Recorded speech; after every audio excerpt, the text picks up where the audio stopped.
Hi everyone! Today I'm going to show you some of my kids' favorite books. I have a daughter who is just about 1 and a son who's about 3, and wanted to show you a few of the things that they really enjoy.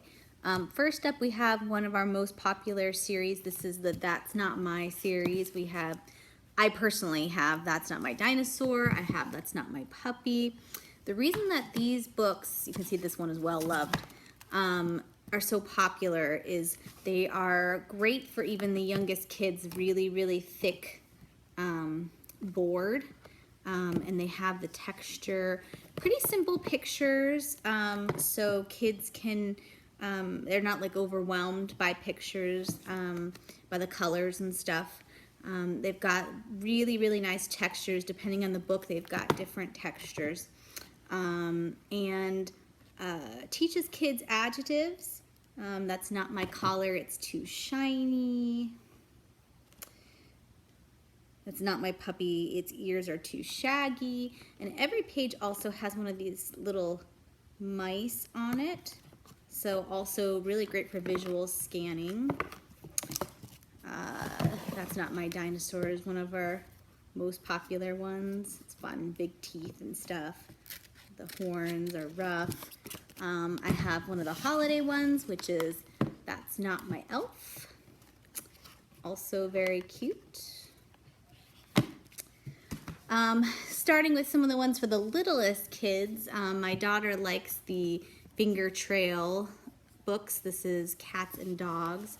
Again, bright colors, pretty simple pictures, and really nice textures I can touch.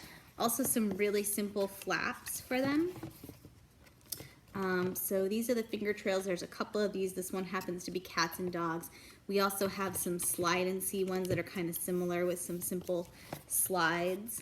So those are nice. This is one of our more premium flat books. This one is one of my daughter's absolute favorites. Animal Hide and Seek. Textures are great. This happens to be a Stephen Cartwright book, and so on every page there's a little duck that you can find. They're actually kind of hard to find sometimes. There he is peeking out there. Simple flaps again, but you can see really nice different textures. Definitely highly recommend this one. So that is Animal Hide and Seek. Brush Your Teeth with Snappy Croc. My son never used to want to brush his teeth, but after we started reading this book, he started really enjoying it.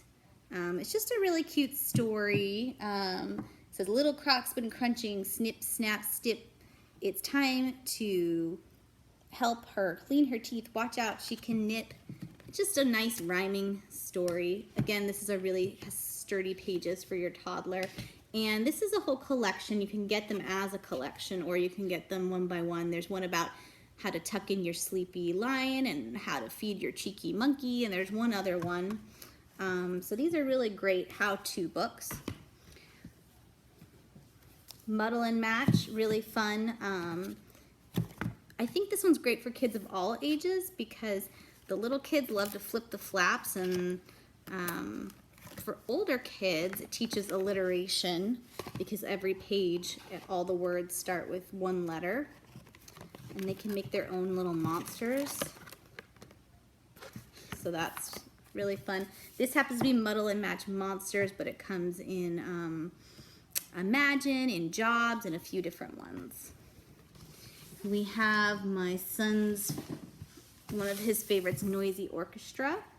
I like this book. Has a nice little story and then songs that go along with it. Again, big sturdy book. Talks all about the different orchestra instruments. We have a lot of those. We have like a Noisy Diggers, Noisy Zoo. Not all of them play music. Some of them have sounds, but you kind of get the point. There's a Mouse About the House. This one is great in terms of fine motor skills. If you don't like a mouse, we do also have one that has a squirrel, but you can see that you put it in put this little guy in the slots. And you could follow him, and he goes all through the story, so teaches direction. Hard to do this backwards. But anyway, you could see the point there. This is a really fun one. Really active, gets kids learning about things and makes them participate. So that one's really neat. We have got the big books. This is one of my son's new favorites. This one's a nonfiction book. Teaches all about tractors, and there's a whole series on this, but they've got beautiful pull-out pages. Hard to see the whole thing, actually, because they're so big. We have machines and trucks and a bunch of other things. And finally, this is a little more advanced. This is one of our look inside books. Not to say that my son understands all the information in this book, but he does like to just look at it and pull open the pages. This one has to be about computers too. This book actually has taught me a lot about computers, believe it or not, but you can see everything under the keyboard. So this is a really neat series. We have on the body, we have castles, we have a lot of different ones, but again, really great for actively engaging your little one.